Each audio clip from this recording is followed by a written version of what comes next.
What is up, everyone? Welcome to another episode of Crowd Pleaser, the talk show that brings you the inside scoop on what it takes to be a male entertainer in today's world. First things first, want to go ahead and say thank you. The show is brought to you by you via the Patreon. That is patreon.com/crowdpleaser, where you can pledge as little as $1 a show, and every little contribution helps to make us better and bring you a better product. Next, we'd like to thank La Bear Dallas. My home office opens 5 days a week, Wednesday to Sunday, 7 p.m. to 2 a.m. You can come in for a girls' night out, bachelorette parties, birthday parties, you name it, we have it. Next up is Hard Bodies, where my special guest is going to be dancing and performing on stage on a weekly basis. As well, they're open Wednesday to Sunday. Come check them out if you're in the San Antonio area. So, as I mentioned, I have a special guest on this show. He has been dancing at Hard Bodies San Antonio for over 2 years come this summer. He's currently using the job to pay his way through college to earn a degree in kinesiology. He's created more than 8 various acts for both himself on stage as well as the other strippers that work with him. I'd like to welcome Tre Vaughn. How you doing, Tre? I'm doing quite well. Good, glad to hear it, man. I wanted to thank you for coming up on the show. Down here in San Antonio visiting for Juice's birthday party, and you came out to record with me, so I appreciate it. Of course. All right, ladies, so the topic for today, we're going to go a little interview into Tre, find out what his background is and what makes him tick, but we're also going to be discussing the creation of acts, which is the various shows that we bring to you on a nightly basis. But I also want to go ahead and, first things first, appreciate everyone that calls, listens in, and messages me your questions. So we're going to go ahead and answer a few listener questions, Tre, and you're more than welcome to chime in when you're ready. Okay. So our first one comes in from Megan from San Antonio. She's asking, does the business change what you think of people in general? That's a good one. Somewhat, yeah. I personally, I say somewhat, yes. I agree with you. I mean, the fact is that we interact with so many people on a regular basis, almost exponentially more exposure to various personality types and actions than someone on average. Very true. I mean, for lack of a better term, we're customer service. Yes. So yeah, it's definitely changed. But I will say that it's not leaning one way or another. I have learned a lot about people, but I've also, learned like good and bad things. Exactly. And So I would say it plays to that old saying, "Don't judge a book by its cover," because a lot of people, you'll look at them and think they're a certain way, and then you find out through this business that they're not exactly like that. Correct. And plus, someone that walks in the door with one personality might have a different one by the time they leave. So Or 5 minutes into being there. That's true too. I will say the business has made me more cautious of people when I initially meet them. First impressions aren't everything, but I am more protected than I used to be. Yep. But every time I feel like, oh man, society's going down, I end up meeting someone that just makes me realize that the opposite is true as well. I agree. That's Cool. a good logic. Good question, Megan. It's very in-depth, but we'll probably have to have a whole show to go into that. Thank you for the question. Next one comes from Candace from California. With the amazing physique that you guys maintain on a regular basis, how often do you work out? I'd say minimal 5 times a week, usually around 7, 6 being the average, for sure. Okay, I can see the math adds up there. I think for me, it kind of varies based off of A, how many people I'm training, B, if I'm getting ready for a strip off or, a photo shoot or something like that. Because typically I stick to more dynamic weight training. Like you said, somewhere between 5 to 7 times a week. But then obviously if I have something coming up where I need to be a little bit leaner, I'll add more cardio into it or whatnot. Yeah. So obviously scheduling with other guys to work out and things like that. But I would say, about average, I would say once a day. Give or take with 1 or 2 rest days a week. Yeah.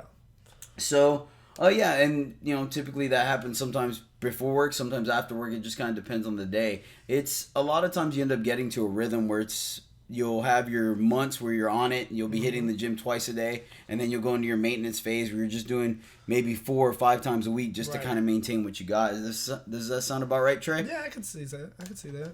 All right. Well, thank you, Megan and Candace. Really appreciate your questions. Hopefully we answered them for you. Ladies and gentlemen, keep sending us your questions. We absolutely appreciate them. It's great. We'd love to answer them and make sure we're getting to the questions that you guys want to know and get that information to you. All right, so moving right along, we had to know Tre a little bit. So Tre, what made you want to become a male entertainer? Because obviously it's not the preferred or initial thing that people go to. Right. I mean, it's understandable. I mean, what made me come in through the door was Mandingo, who works at Hard Bodies with me. He brought me in. Me and him played college football together. He said, "Hey, man, I got an opportunity for you," and he talked about the money, and I could use a little bit of extra money. But another reason why I came in, which is the reason why a lot of dudes don't come in, is I actually had a little bit of low self-esteem. I had just gotten out of a really bad relationship, and I thought, man, if let me just see if women actually vibe with me and actually think that I can do this, then I might stick around and do this. Wow, talk about a trial by fire, because most people, I mean, stripping down to your undies and going in front of a bunch of strangers for approval and validation is definitely Yeah. not the Yeah. starting point for low self-esteem. Oh, but yeah, hey, yeah. you'll get your answer one way or another, right? Mm-hmm. All right, so once you started working, what was your favorite part of the job? Favorite part of the job, man, it's that's really a weird question because I could answer this in so many different ways. Oh, I understand. Trust me. But I would have to say, one, the camaraderie. Two, showmanship. I really do love going out there and making these badass acts. Doing, just kind of like vibing out for about 10 minutes while you're on stage doing your own act. Being something that you either want to be or something that you're not, but something that's fun to be. And definitely things like that. Yeah, I there's one thing I've noticed seeing your shows is you definitely take the showmanship aspect of it to the next level. I think every time I've come down here, we've had a strip up in Dallas, you bring something new and fresh, which is extremely exciting. Right. So good on you for that. I definitely agree there. And you do make a lot of friends. It's almost like being on a team, on a sports team. Oh, yeah. By far. So that was a little bit of the best. So what's your most frustrating part of the job? I would say sometimes the treatment and sometimes the outlook from the outside world, and sometimes women come in, and it's usually the women that come in and say things like this are usually the ones that just are coming in for that one night and never come back. They they view us like we're kind of like prostitutes. Sometimes they look at us like all we are meat, and that we don't have anything going on except for being entertainers and having nice bodies. Like, they don't understand that we actually are human beings. I think the biggest issue, both positive and negative, that comes from people that are in there for the first time is the ignorance level. And Yes. that's one of the things Yeah. we're trying to establish with this podcast, is that I've had people that absolutely think I'm God's gift to women. Right. The first time ever in an experience like that, they're having a blast. They're seeing someone that fits their type, and they're doing some Right. kind of fantasy act that makes amazing, and they think the absolute world of you. You're like, hey, I'm just doing a job. Like, this is my version of a 9 to 5. Right, And exactly. like you said, the flip side to that is someone that they don't know, so they come in here, they have a stereotype or preconception about what's Right. going on, and they just go on it. And a lot of times I feel like you have to look at the situation, look at the bigger picture, and see the presentation. Like, someone can think you're a prostitute and respectfully approach you, and someone can think you're a prostitute and practically spit in your face. Yeah. So presentation is everything there.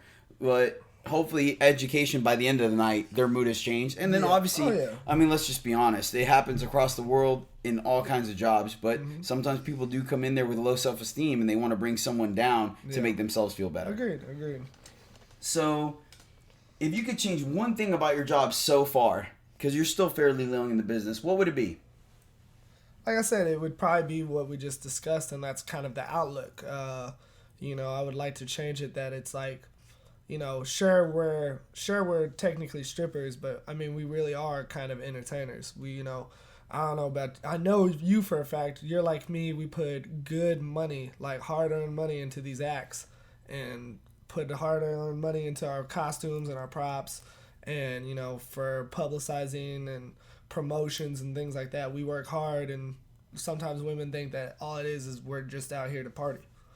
Well, like I said, one woman at a time, one night at a time, we'll Right. change that. So Yeah. we gotta stick with it. Does anything influence the music you pick or vibe that you create each night? Oh, absolutely. I would say the thing that has helped me and with music and vibe creating it is watching. First off, I have a great team at Hard Bodies. Watching great entertainers such as, well, for one, you. The first time I saw you on stage, you created such a vibe and such an appeal that women were getting up and having fun and having a good time, like acting like carefree for that 10 minutes you were on stage. Other people are like XL, my DJ. Flattery will get you everywhere, by the way. Oh, thank you. XL, my DJ, he definitely, from the moment I walked through the door, he definitely kind of picked up the vibe I gave, and he would start downloading music without telling me and just throwing it in my set list. And so that kind of helped me become a better entertainer because I didn't know what was about to be played, so I had to learn on the go. Yep. But like I said, entertainers like you, Dingo, Juice, even Titan, man, all of y'all bring like y'all's own energy and your own vibes, and you're actually your human selves, like, you know, who you are outside of the club. You can see it in your acts, in your music, and I feel like that's how it helps to conversate with these women sometimes without even having to talk to these women. So, yep, I can totally agree and understand that. So, you know, you started in this job kind of because of the way you were outside the world, and you wanted to come in and kind of get assessment of you. So now, is there anything from this job that has led you to want to take outside, like aspirations, or change what's outside? Yeah, actually, yeah. Because this job is purely, I feel like this job is purely based on what you do to promote yourself and to promote your club. Like, you know, even though your club does promotions and stuff, they're not going to go out there and go hit up, like, say, y'all have in Dallas the Galleria Mall. They're not going to go to the Galleria Mall and do promotions. Mm-hmm. But you, as a person, you can be at the mall looking the best you can look, and women, like, start talking to you, or women ask, oh, what do you do? And you can, you know, you're your best billboard. You are your best billboard, and it's at all times, you know. All the time I'm at the gym. When I'm at the gym, sometimes I'll go and I'll work on a little bit of choreography, and women will ask, well, why are you doing that? And then I explain why, and they're like, oh, it's actually like that. It's actually like Hollywood, or like how my Magic Mike is. And I'm like, it's actually more than that. Yep. And so we are, like you said, we are our own billboards. Yeah, that's fantastic. And it definitely, creating your self brand and image and promoting that definitely can be applied to various things as you leave and go back into, you know, the regular world, so to speak, for lack of a better term. So that being said, after you establish your degree, what are your goals after that? I would love to become a strength and conditioning coach. That's my, like, end goal, my kind of, like, career path that I would really like to go through. Do you have any, like, specific offices you want to work for, like a major sports team, I would or actually school, like to college? stay college, okay. Honestly, because college, I feel like the college realm, the job security is a little bit more. Also, college age is kind of that age that I feel like people start to realize that, like, because in high school, a lot of people didn't really understand what a strength and conditioning coach was, but in college, people understand that, like, this is someone that's here to make me better. Like, their only job is to literally create plans to make me a better athlete and do things like that. Yeah, no, I understand. That's great. I'm glad to hear it. Really appreciate you being on the show with us today. So, ladies and gentlemen, that's a little inside view on Tre Vaughn. If you want to get to know him, by all means, don't hesitate to come visit him at Hard Bodies down in San Antonio. And he does occasionally make visits to Houston LeBaire and Dallas LeBaire. So, let's go ahead and jump into our topic. This week, we're going to be talking about creating an act. Acts are the themed intro to entertainers as they go up on stage. It can be as simple as just choreography to a certain song, to an elaborate 3-part story, you know, regarding a theme of a famous character or movie or something like that. Right. And just pretty much establishing the mood for the stripper and the fantasy for the women. So, as always, our job is constantly evolving.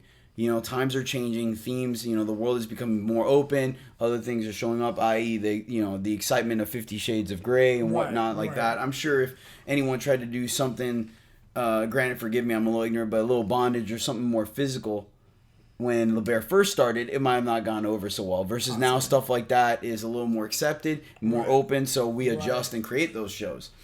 So that's why. So some of the reasons why we create new acts and is, like I said, first, we're going with the times. As times change, the industry change, we have to adapt. You know, certain things will never go out of style, i.e. the cop, the fireman, stuff like doctor.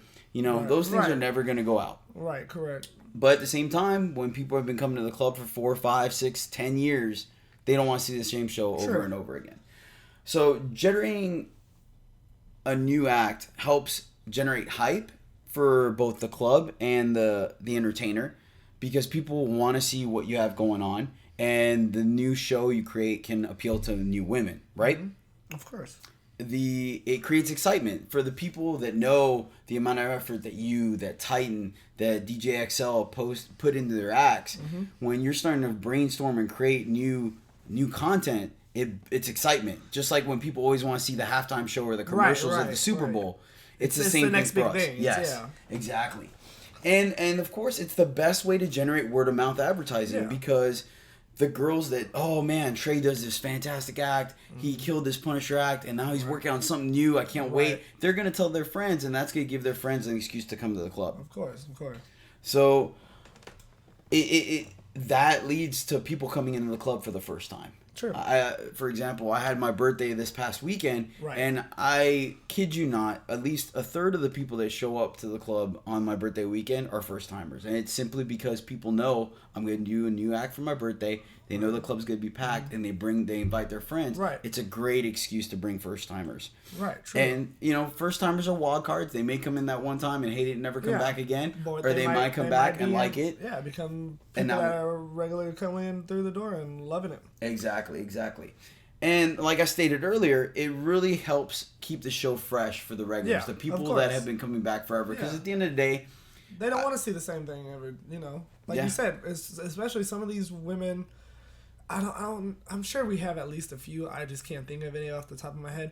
But for a fact, I can't think of anyone that's been coming in for a decade to our club. But at the same time, there's women I know that have come since I've been there for the last 2 years. Yep. So, and honestly, the regulars are the ones that kind of keep you alive during the slow season. Yeah, for sure. My numbers could be off, but it's one of those things where 10% of the women spend 90% of the money. Yes. And like you said, during the wintertime is typically our slow seasons, because the women are going to be handling times for the holidays with their families and whatnot.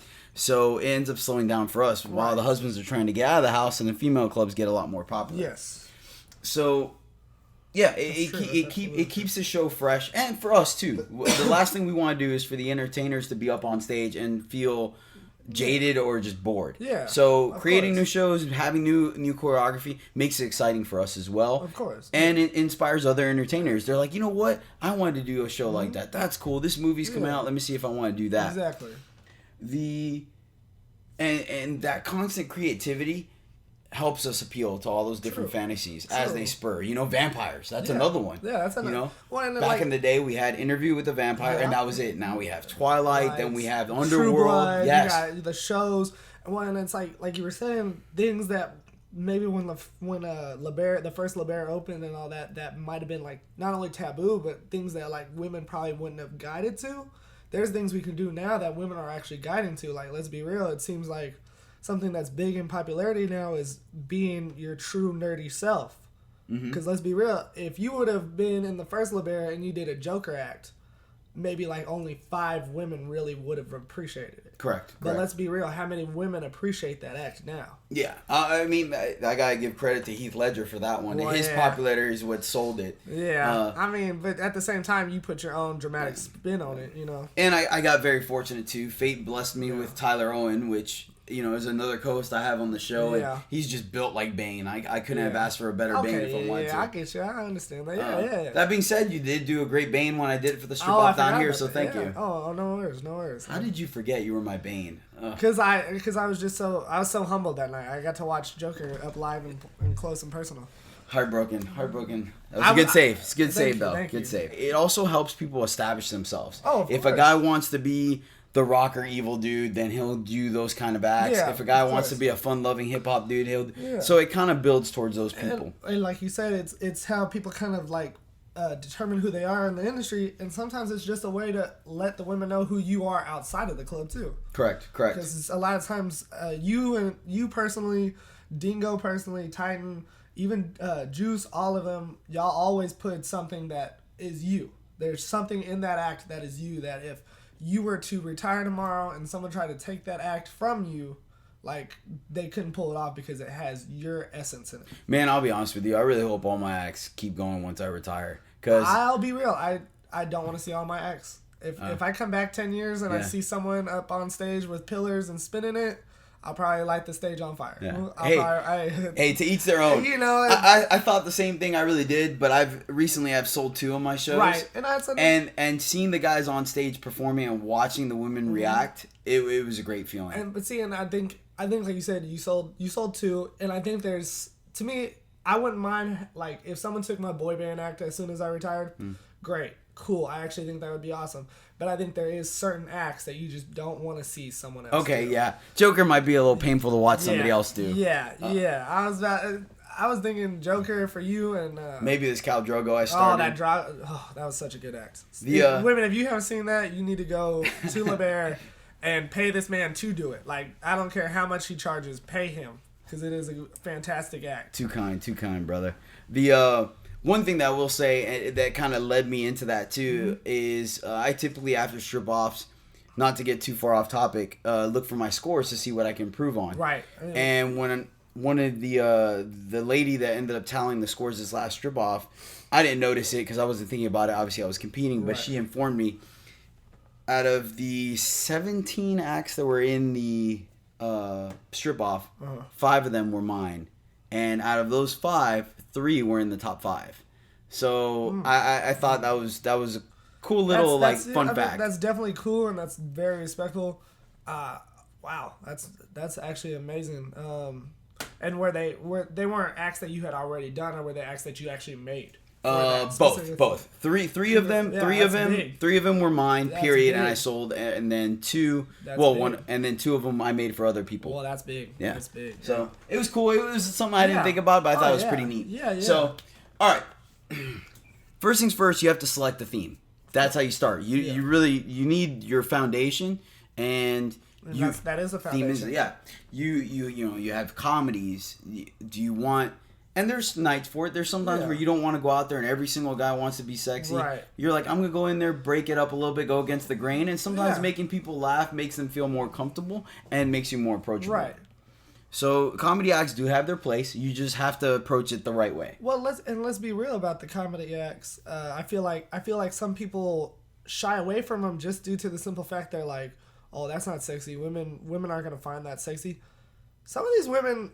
like, they already look at you as a sex god. They want to see you make them laugh. Like, let's be real. How many times have you heard a woman say, oh, I fell in love with him because he can make me laugh? No, true story. You know, some of these dudes, they go too sexy. And it's like, okay, this isn't entertaining. You're just basically rubbing your body and having sex on stage. All right. So another type of theme is using the popularity of current movies. Right. Correct. All right, you can ride the coattails of a popular movie by using the same soundtrack that it uses, or obviously the same characters and themes, and women can relate, and right off the bat you get some success. Right. Yeah. You know, I think both our clubs at one point had a Top Gun act. Right. And we currently don't use the Top Gun act, but yeah, we have one. Yes. Exactly, and that just simply, if at the time Tom Cruise was super popular, Top Gun was one of the all-time best movies. Yeah. So they just rolled with it, and it worked. It brought the big screen to life. And let's be real, the outfits in it, like, women love those outfits. Something about the jumper suit, the flight jumper suit, and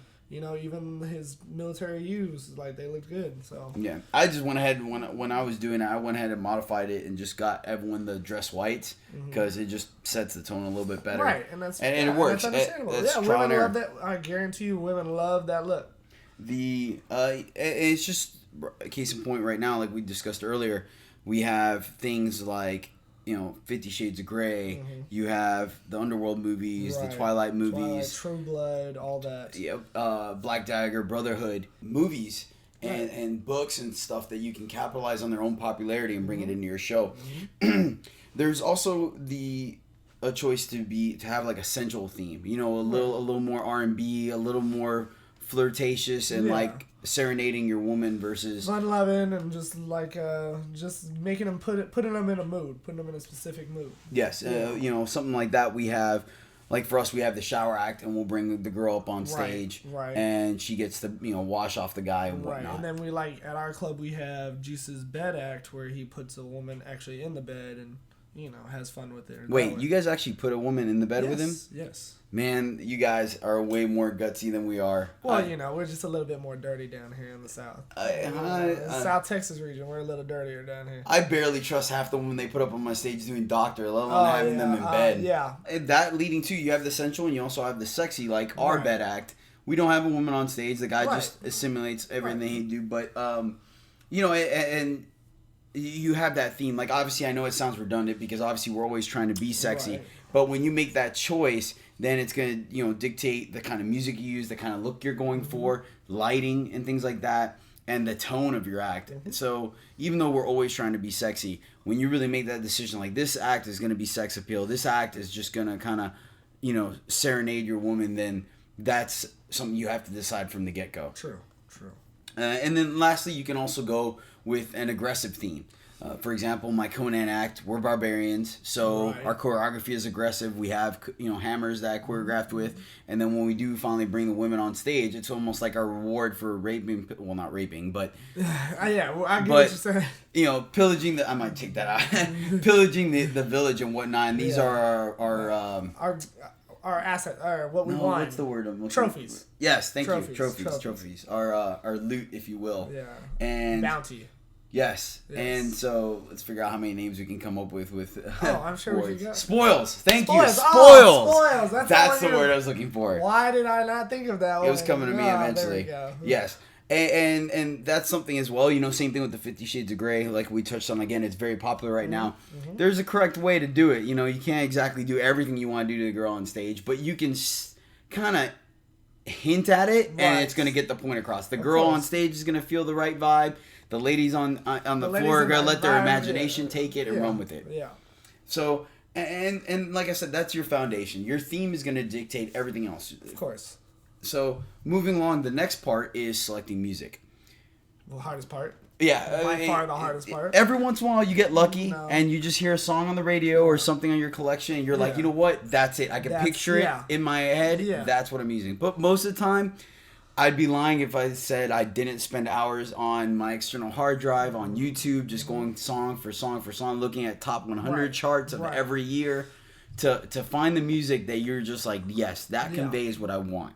Let me ask you this, because you're such a goal-oriented guy. How many times have you picked a theme for an act and you've been looking for music, and because you're looking for music, but then all of a sudden a song pops up and then it gives you an idea for another theme? How many times have you jumped ship from that one theme? Not jumped all the way, but just like said, okay, let me put this on the back burner and work on this one because I already have the music for this one. Shoot, man. It happened just this last 2 months. Case in point, I totally had planned a Dia de los Muertos themed act for my Day of the Dead birthday. Yeah. You've been working on it almost for a year, because when I came down last May... I like to plan ahead, Yeah, you were working on it already. I had the music planned out, and I was getting the process of editing it, and I just came across a song, and it just, literally, I saw the Khal Drogo act choreography happen, like, in my head as I was listening to the song, and I just completely, like, you know what, I have the look for it, let's jump, and I totally did. And don't get me wrong, I'm still going to do the Day of the Dead act, because I'm excited about it. Well, yeah, of course.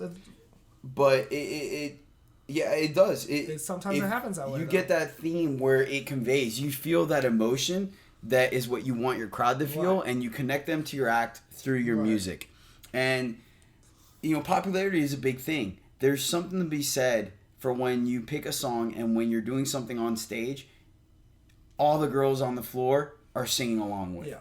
It gives you that ability to instantly get rapport with them. Just because I know this song, he's playing this song, I have a connection with him. And to me, the best feeling about the music is like when you see one of these women, they either Snapchat you, they text you, like whenever the song that you play specifically, like you're the only person in the club to play that song. Whenever that song comes on, they say all they can see is you on stage. Yep. That's play it on the radio. That's a great feeling. That's a great, like, I love when women are like, oh, I was driving to work this morning and, so-and-so came on and all I thought of was, you on stage. Yeah, that's a byproduct. Feeling. That's a great byproduct of picking a popular song. Yeah. So does the song help you tell the story? It's really easy to pick a song that's popular or a song that you think is cool, but does it go with the story? I.e., when I was designing the Joker act, it was one of those things where I was like, yeah, this is a great song, but does it feel like something that will relate to a deranged Joker? And if it doesn't, it's got to go. Yeah. It stinks because you're like, oh, it's an awesome song. I totally want to play it. It's an amazing song. People love it. Yeah. No, you're right. It has to go with your theme. Yep. If you're going to do... You're not going to play Barbie Girl when you're doing a vampire skit. That's a perfect example. Yeah, of course not. No, why would you do that? Or it would be like, doing a firefighter act and having a song about waterfalls. You wouldn't have waterfalls and, Well done. Way to throw back on that one. Good job. Yeah. See, and lastly... which happens a lot, is with rock is your ability to choreograph. Sometimes you get that song. It's so hard. Sometimes you get that song where you're like, yes, this is it. And then as soon as you're like, all right, let's start putting some moves to numbers and stuff, it doesn't. You're like, I can't. This is way too. It just doesn't jive. Right. And you have to throw it out. That's another instance where the song in rock. Techno has its aspects like that. Heavy vocal songs go like that. Heavy vocal. Anything acapella, because I had one thing that was acapella. It's very hard to come up with choreography to acapella because there's no real beat or rhythm behind it. Yes. All right, so I would say if selecting the theme is the foundation, then selecting the music are the support strokes. Yes. If you don't have both of them together, you're chopping yourself at the knees. You're handicapping yourself right off the bat. Clearly. And it's really important to take your time and find it, and don't be afraid to have a test group. Tell your idea to somebody and play the song. Be like, hey, does this feel like vampires to you? Yeah. And most of the time they'll be like yes or no. And you kind of, and obviously everyone's gonna have their opinion, so you want to test 5-10 people, but it helps. So sometimes you get oversaturated. You listen to music so much that all of a sudden it kind of blends and skews your judgment. Everything sounds. Then all of a sudden, things that would never sound similar sound similar. Okay, so you have your theme, you have your music, right? This is when you make the final step now for me, which is designing the look, i.e., picking the costumes, looking for props, creating stuff, and the reason is because this is when you start spending money. Up until that point, everything is internal. You're working on your computer or mentally, thinking about stuff. This is when you finally start to pull the trigger, spending money, and put the act into physical manifestation. Agreed. So, first things first, you have to make your costume and create your prop list. Hard Bodies has a bigger stage. You guys have the ability to put more things on stage. True. So props is a bigger consideration for you than us at LeBaire. Right. That being said, it still helps create the mood. Like instead of seeing the same backdrop every single time someone goes on stage, you really add a little touch with your props as well as tools. Case in point, for Ghost Rider, I was like, okay, every guy has jeans and bikers wear jeans. So we're cool. That's easy. Done. Easy peasy. Yeah. But now, Ghost Rider has a chain. Bikers have leather jackets. So now I have to start looking for that kind of stuff. And you can go to the mall and pick out a leather jacket, but now you're paying $200-$300 for a leather jacket that you're only going to use on stage once a night for 3 to 5 minutes. Just that act. Exactly. Just that act. So now that's when the research comes in. You go on Amazon, you look at local traders and stuff like that, and you really try to pick and choose because I'm sure I've seen how much effort you put into your shows. You're much like me. You're not going to go on stage with Party City gear. If I go on stage with Party City gear, it's literally to make fun of that part.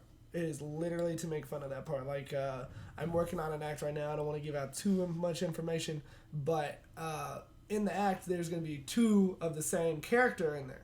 Okay. But one character is going to be in the nice, dressed, like the good cosplay, expensive suit, and then the other one's going to be in a Party City one.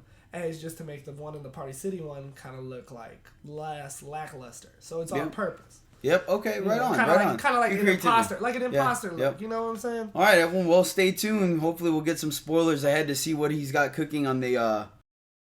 Once you get that and you figure it out, like we said, we start placing orders, and you have timing issues. You have to make sure you plan so far ahead because sometimes we're getting things custom made. I.e., like when I had my Joker costume custom made.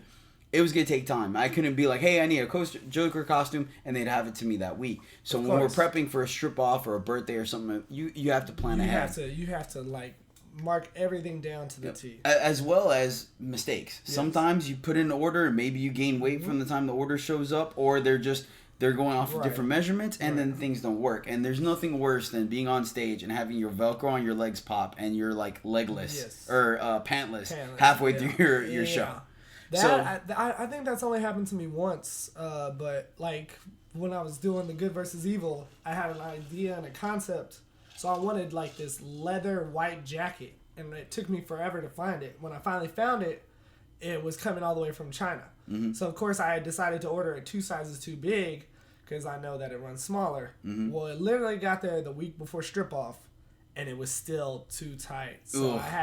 I had to do a little bit of just a little ghetto rigging of it, and it worked, thank God. But it was not gonna be good because I was hard to move in that. It was hard to move. It's because it's leather. It doesn't give much. No, I totally understand. Because, for example, I have a robot act. It was one of the first acts I created for my listeners out there. And we come out in fully LED suits, matte head to toe, and we perform with a blacked out stage. And the first time I made this act, it was just me solo. I made everything by hand, and I kid you not, Trey, I was wearing motocross armor, plastic armor, which I still think is a good look. But go ahead, continue. and a Toys R Us Optimus Prime helmet. And you did tell me that. yes, and like the field of view on this thing was absolutely horrible. It was super tunnel vision, and it was like a yellow screen because Optimus Prime's eyes are yellow, so everything was highlighted to me. And I hot glued LED lighting to all of it. It was a disaster. It didn't have the look I wanted. It was just more like, hey, I looked like a Disney electric parade type float versus an actual robot. And so slowly over the course of time, I evolved. Over the course of a year, I went through 5 different modifications of the suit, going through like hoodies, where I started to sew all the LED wires. I upgraded the mask to actual like raver masks I got off a website, better gloves, and stuff like that. And finally, I ended up with the jumpsuit, like mechanic overalls, and had the lights sewed on it, and because it had the pockets for the battery packs, and because it was one piece, I didn't have to worry about people moving and pulling the LEDs apart and all that. But it took a year to get there, and those LEDs, as you know, because you have your own robot act, are not cheap. Well, it's the L wire itself is not really that expensive. It's just the simple fact of how much L wire you need for those costumes. Then it starts to add up. 1, 2. L wire is very temperamental, so you need like backup strips. You need this, and it's definitely not something that you just want to play around with. It's something that when you figure it out, you're like, okay, you got to have it this certain way, and that's it. Yep, correct. Which leads us to our last point when it comes to designing the look and looking at costumes objectively is you have to remember you're a stripper. You have to be able to strip out of your costumes. Yeah, it needs to be able to strip out. It needs to look sexy. Things of that nature. Plus, you got to move. You got to be able to move. Like, correct. Yes. Because you can have a badass outfit, bad looking uniform, and then all of a sudden you try to move or do a dance move in it, and if it doesn't move right or it doesn't look right, then it totally kills it. It doesn't have the flexibility you need it to. Right. A good example for me is for at least the first 3.5 years I was dancing at La Bear. My roommate at the time, Damien, which is also a dancer at La Bear, was the Superman. Twin. Yes, was the Superman of Dallas La Bear, and then I was the Batman of Dallas La Bear. And absolutely everyone was waiting for me to do a Batman act. And the problem is like we discussed earlier, we're not going to go on stage with Party City stuff. So for me, if I was to do a Batman act, I'd do the full-fledged right off the movie set, rubber latex armor suit. You know, I'd have a zip line from the back of the club to the front main stage and come zip lining in over the crowd and stuff like that. The problem with that is that I would have to, once I'm done with the skit, go off stage and then come back on stage out of it 20 minutes later. There's no way you can get in and out of a suit like that effectively on stage in a timely fashion or look good doing it. No. So that's off the question. So the other option would be Adam West Batman, which the suit is a lot easier, but it's a comedy skit, and now you're running into a generation gap because a lot of people don't know about Adam West Batman. And so it's just never happened because of costume constraints. I'm sure I could put the music and dialogue and everything to make it happen, but the costume is the limiting factor. And so thus Batman's probably not going to happen. True. And it's just the sad but true reality of it sometimes. Yeah, I mean, and that's something that people got to realize is, like you said, functionality and God, I couldn't even imagine getting all that off because Batman is such an intricate suit. Like certain superhero outfits, you could probably make it work. Yes. Like, let's be real, Superman is really just a one-piece suit with a cape. So all you really have to do is get someone to probably put a zipper on the back, and then get zippers on the sides, and then you'd be good. But something like... See, and look, there's even a little bit of problems with that as well, because based on the material, most of the time Superman is in tights. Well, right. Tights are elastic, which means they don't cater very well to anything kind of seam like zippers or Velcro and stuff like that. So there's another option, another issue you have, which happened with me with my Samurai Act, where I had legit Japanese tuxedo type uniforms. Forgive me the name. I want to say gi, but I know it's not. And the insides were silk lining. Well, the Velcro was attaching that silk lining and ripping it apart. So it's just something to think about as well. Little things that sometimes you don't know till you get them in hand, and that's why you need to accommodate for like a period to make modifications. And like you were saying, sometimes like you come up with an original design, an original look, and then like you were saying with your machine or robot act, you gotta go through 5 different ones. I don't know how many different jackets / shirts I've gone through for good versus evil just because certain fabrics don't shine in black lights. Yes. And it's very hard. And sometimes it's not the easiest to find stuff either. You just mentioned your good versus evil act. The guys there, you're performing on moving stages. You have amazing UV masks. You have wings and horns. Like, how difficult was it to put all that together?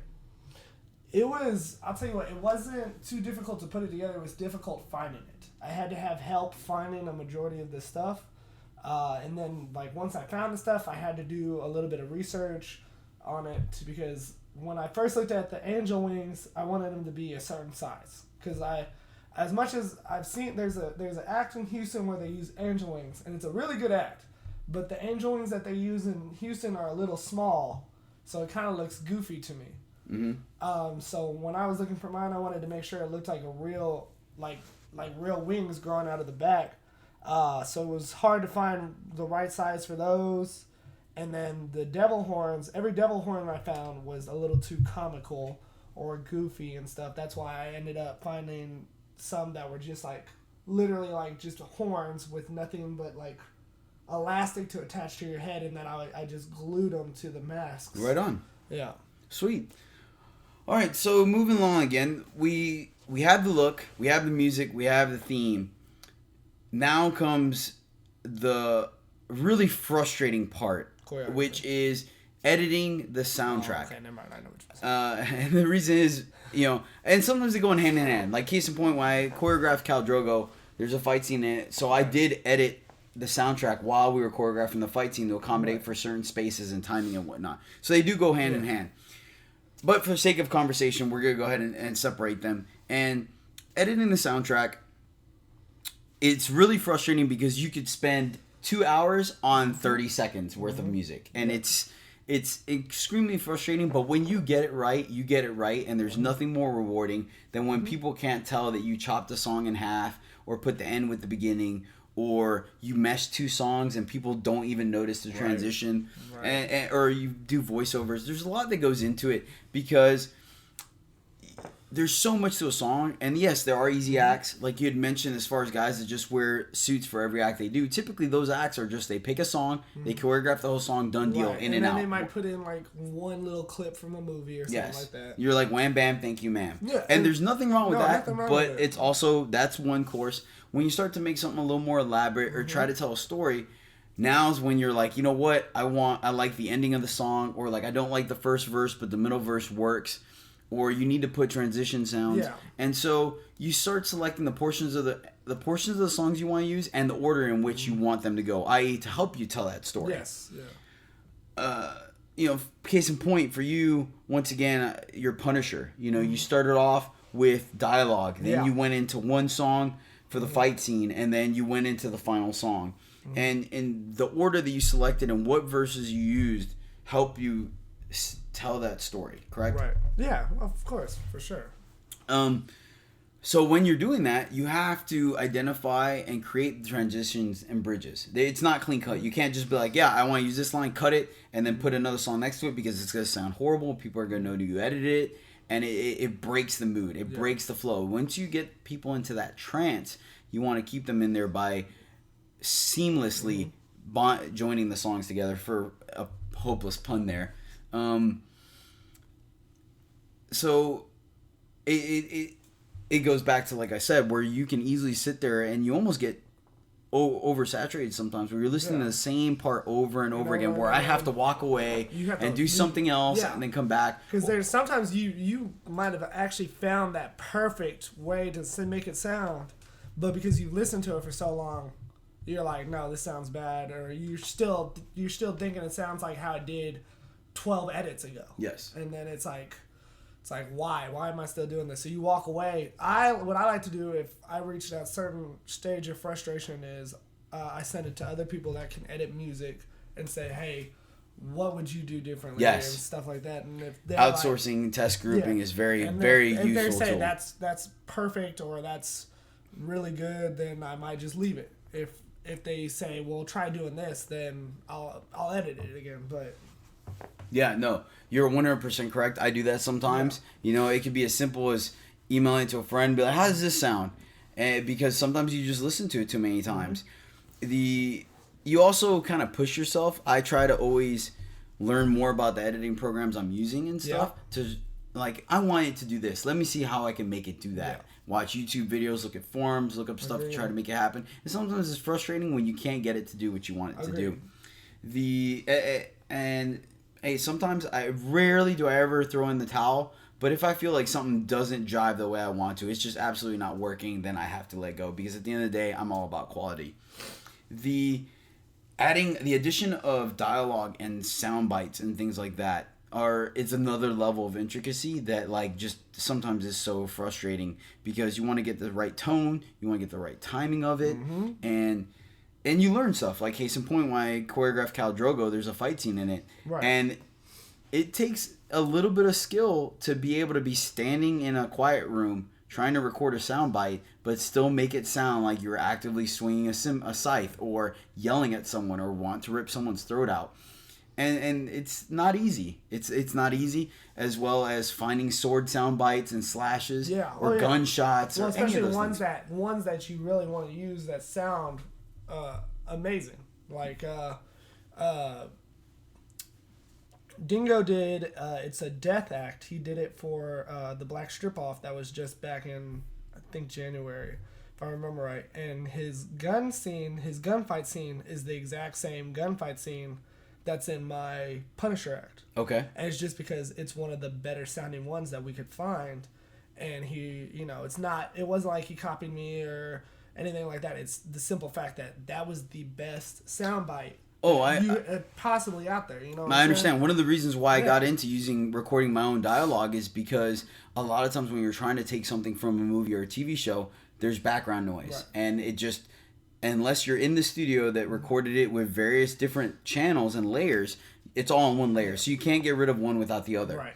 Initially, I used to love using trailer clips for movies because they had just that was the most impactful line. So I tried to take it, but trailers have theme or background music. Yeah. They have background explosions, and if my act didn't have that, now I'm using the dialogue with that in there. I have to figure out how to camouflage it. So I just started to record my own dialogue, but now I have to make that not sound like me, sound like the character I'm trying to portray, and B, which is something that I've learned recently, is. And you may or may not have, if you run into this problem, but where something sounds one way on your computer, and then when you put it into the club, the club sound system, it sounds entirely different. Yeah, then you gotta go back and mess with something, or like something that sounds like, if you put like a background noise into a song and it sounds perfect on your computer, then you put it on your speakers and it's too low or too high, and it completely takes away from the music. Then you gotta go back and readjust it, and it's clean difficult. It up. Yeah, it's difficult sometimes. It's aggravating.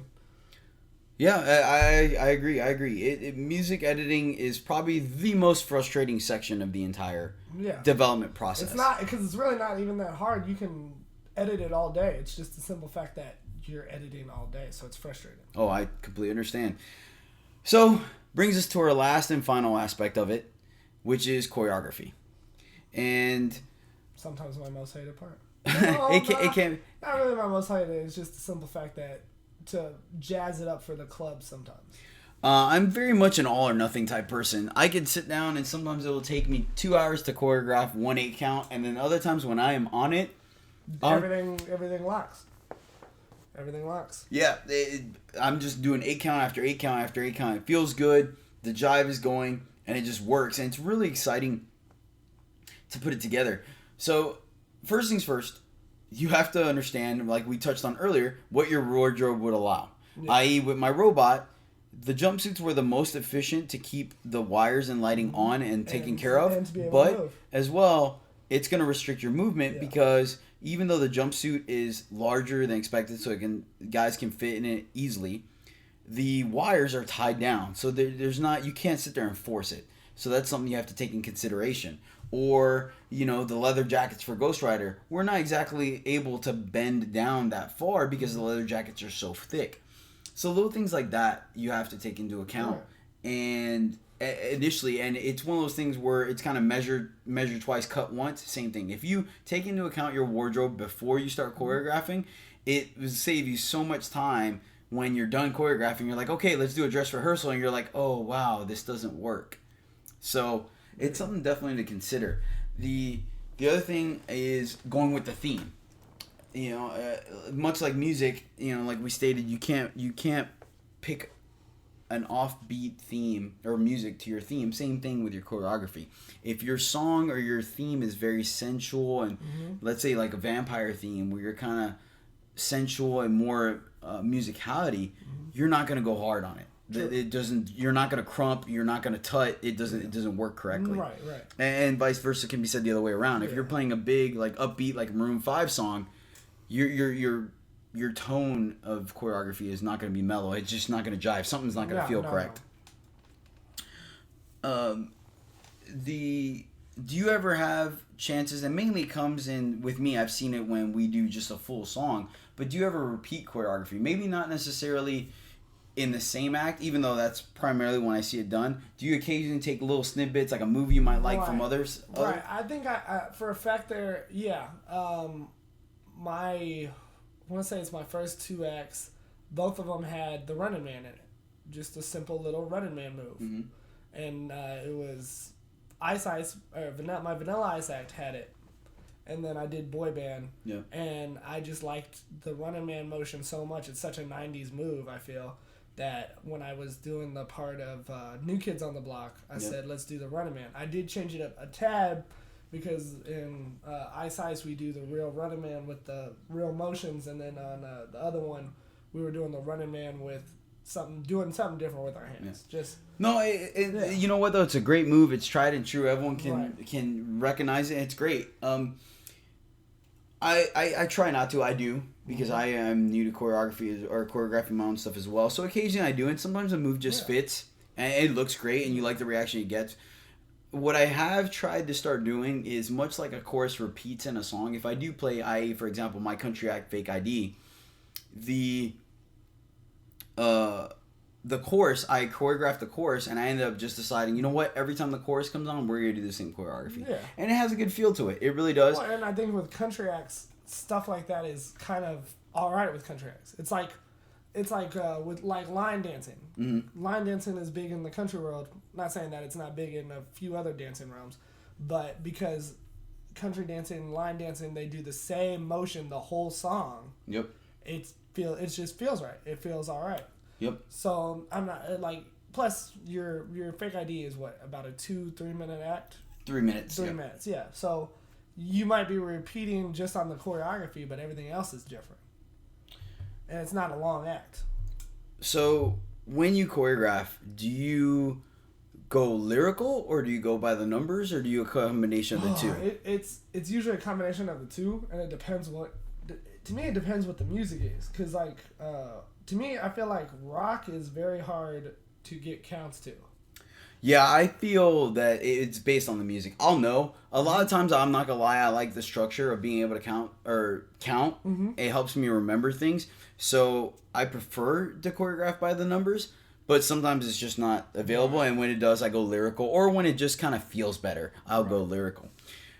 I don't know if you do this. It's something I've tried to accommodate when I choreograph. I enjoy it. Is the wow moment. I try to pick a power move, for lack of a better term, that I do somewhere in the choreography that I just know this is when the crowd is gonna. Wow! I can't believe they just did that. Like a drop or something, just like something that breaks in the music that just you're like, okay, I want to hear. Yes. I want to hear for. And I don't know why I keep using this one specifically, but for Good versus Evil. No, it's a great show, and you have a lot in it. It's an okay act. But humble to the T. I have to be.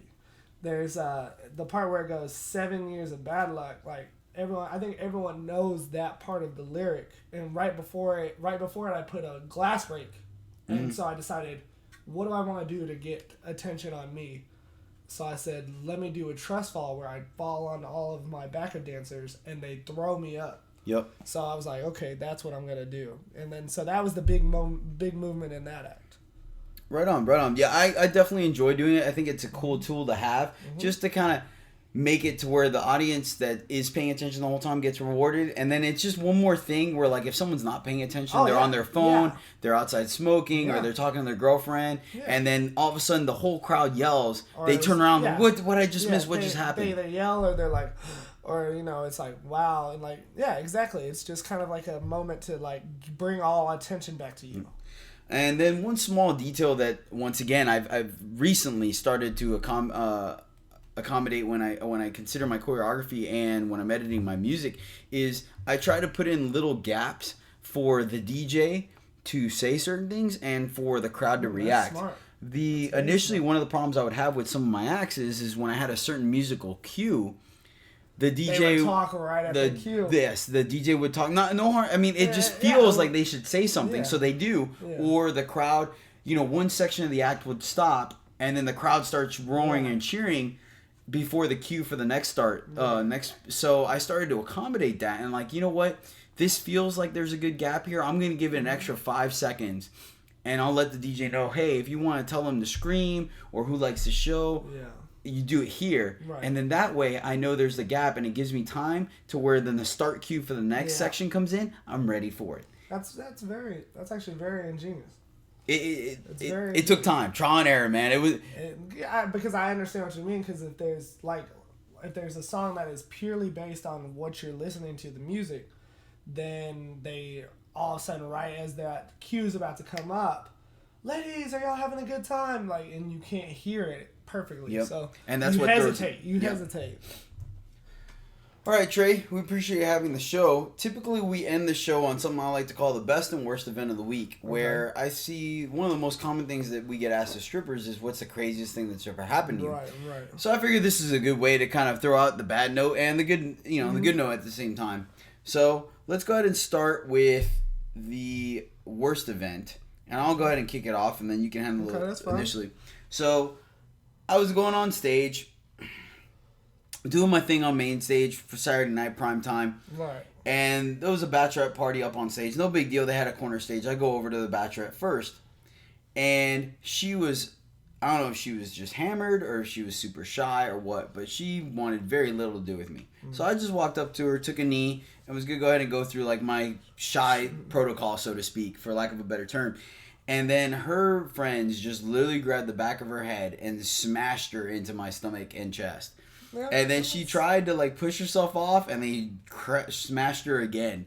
And then while I was doing that, I was trying to like lift her up a little bit and dance on her to where they wouldn't force her. Yeah. And then the two friends that were on either side of her just started smacking my butt as hard as they could, like rabbit punching it almost, man. They were picking up speed. I was like, this isn't that bad, but after about 20 or 30 slaps into it, it starts to kind of do a little something. So I had to grab their hands and be like, all right, ladies, let's give, let's calm this down. Let's give our girl some love or whatever. And then they like push her whole body into me, where like I almost fell back on the stage.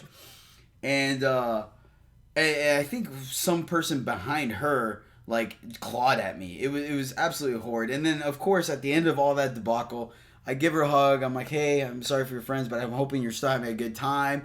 And she just had this look of like utter terrified. Yeah, she was just like, ugh. And then they all walked off stage. Didn't tip me $1. I was just like, you've got to be kidding me. So yeah, that was my not so great event of the week. How about yours? My not so great event of the week was probably last night that we were doing photos, and this bachelorette was taking photos, and all I did was casually put my arm around her, because we're taking the photos, and she like jumped and jerked. I was like, dang, like what did I do to offend her that much? But it was just her just not being in a good mood. Understandable. It happens. Yeah. Sometimes you kind of get that. What was your best event of the week? Best event of the week so far. Best event of the week. Last night, there was actually a woman here that came all the way from Florida for Juice's birthday, and I hadn't seen her since the last time I was in Florida, which was last April, so almost a year. And she came up to my stage and tipped me, and was just showing me love and just being like such an amazing woman. I see her every day. She was acting as if I saw her every day, but she was just I love things like that. She was telling me how much she enjoyed my show and enjoys our club. So yeah, it's really rewarding when you get to see the feats that people will go to just spend some time with you and stuff like that and show you some love. Yeah, it really definitely raises the quality of life and your appreciation for people as a whole. Exactly. For me, I was doing I went up on stage the first time, finished it, went on stage 2 where we had a bachelorette party there, and I was talking to them, welcome, because it was still kind of early. They were sober and they were young. And one of them decided, and they were all up and dancing and stuff, so they were standing up. I took a knee to talk to one of them, and they were like, hey, do you realize you look like Jason Momoa? Which ends up being the Khal Drogo guy of course. Aquaman. Yeah, an Aquaman. Which was rewarding to me because that's actually the look I was going for. Which is that the next act you're going to be working on? Correct. Aquaman? Oh, okay. Well, Aquaman's based on if people help me put the costume together, because like we talked about, it gets pricey. Oh, yeah. So I was like, actually, I really appreciate that. As a matter of fact, how would you feel if I told you I have a Khal Drogo act? And for the bachelorette, the girl that asked me, and 2 of their friends on either side of them, absolutely got giddy. They put their hands in front of their faces and kind of wiggled and stuff. Amazing. And they're like, we love Game of Thrones. And I was like, they're like, are you going to do it tonight? Are you going to go up again? I was like, look, this is our first rotation. I'm going to go up again. If you ladies stay, it's going to be late. I'm pretty low on the roster. It's going to be late when I go up. But if you ladies stay all night, which you should, it was like Friday, I think, I'll do it.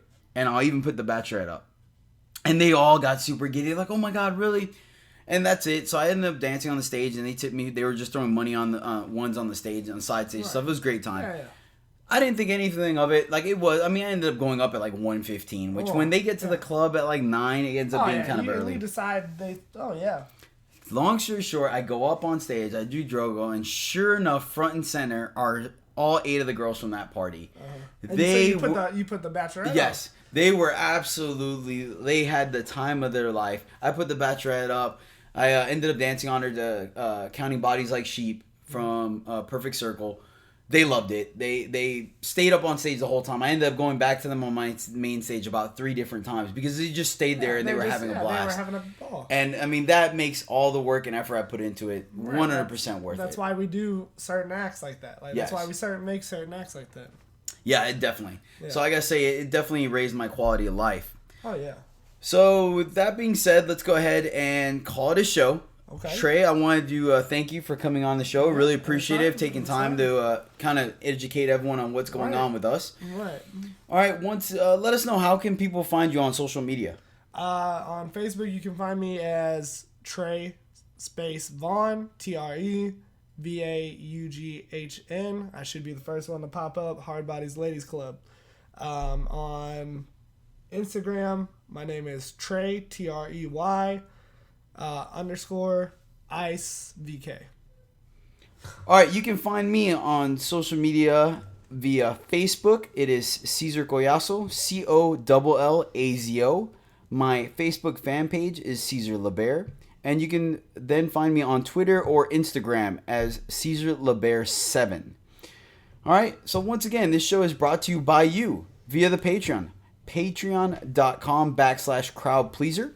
You can sign up for as little as $1 a show and max out. We have various perks for different reward levels to show you our appreciation. We give you all kinds of things. Everyone that signs up for at least $1 will get a thank you card, personalized thank you card in the mail, as well as behind the scenes footage of our acts, choreography, and stuff like that. So definitely check us out when you get the chance. Thank you once again for listening. I hope you enjoyed this show, and we look forward to hearing from you next time.